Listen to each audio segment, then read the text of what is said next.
నిన్నటి వీడియోలో మనం వడ్లను బియ్యంగా మార్చిన తర్వాత పురుగులు పట్టకుండా ఎలాంటి కెమికల్స్ వాడతారు అనే దాని గురించి చర్చించుకుందాం.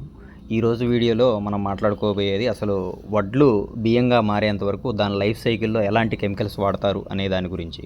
సో బియ్యం అధిక మొత్తంలో ఎక్కువ దిగుబడి రావడం కోసం, నెంబర్ ఆఫ్ క్వింటాల్స్ పెరగడం కోసం యూరియా, డిఏపి, పొటాష్ లాంటి రసాయన ఫెర్టిలైజర్ కట్ట మందులు వాడతారు. అదేవిధంగా వరిలో వచ్చే కలుపును నివారించడానికి మాన్యువల్ లేబరు ఛార్జెస్ ఎక్కువ అవుతాయి కాబట్టి, బర్డెన్ పెరుగుతుంది కాబట్టి దీంట్లో అత్యంత ప్రమాదకరమైన కలుపు మందులు. ఈ కలుపు మందులు ఎలాంటివంటే ప్రపంచంలో ఏ దేశంలో వాడినటువంటి అతి భయంకరమైన కలుపు మందులు మన ఇండియాలో మాత్రం ఎలో చేశారు. అలాంటి మందులను మన ఇండియాలో వాడుతూ ఉన్నారు. మొక్క పై భాగంలో ఉన్న ఆకులను, గింజలను నష్టపరిచే పురుగులు, తెగులు నివారణకు, చీడపీడలకు కొన్ని రకాల పెస్టిసైడ్స్ వాడుతుంటారు. అదేవిధంగా వడ్లను మిల్లులో ఆడించినప్పుడు నిన్న మనం మాట్లాడుకున్నట్టు boric powder final touch.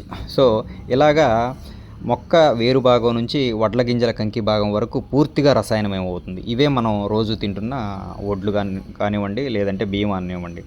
So ఇది మనం ఓన్లీ దీని గురించే, వడ్ల గురించే, రైస్ గురించే మాట్లాడుతున్నాం.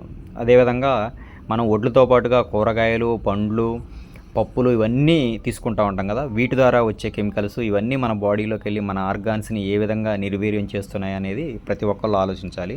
అసలు పురుగు మందులు లేదంటే ఎరువు మందులు కంటే అతి భయంకరమైనవి కలుపు మందులు. ఈ కలుపు మందుల వల్ల క్యాన్సర్ అనేది బాగా పెరిగిపోతుంది మన ఇండియా లాంటి కంట్రీలో అని చెప్పేసి చాలా స్టడీస్ చెప్తున్నాయి. ఇప్పుడు మీరు అబ్జర్వ్ చేస్తే పంజాబ్ లాంటి రాష్ట్రం ఒకప్పుడు ఎక్కువ హైయెస్ట్ ప్రొడక్షన్ ఇచ్చేటువంటి పంజాబ్ రాష్ట్రంలో ఈరోజు క్యాన్సర్ ట్రైన్ నడుస్తుంది. క్యాన్సర్ కేసెస్ చాలా ఎక్కువగా ఉన్నటువంటి రాష్ట్రం పంజాబ్ రాష్ట్రం. అక్కడ భూమి మొత్తం ఫెర్టిలిటీ కోల్పోయి మొత్తం నిర్వీర్యం అయిపోయింది.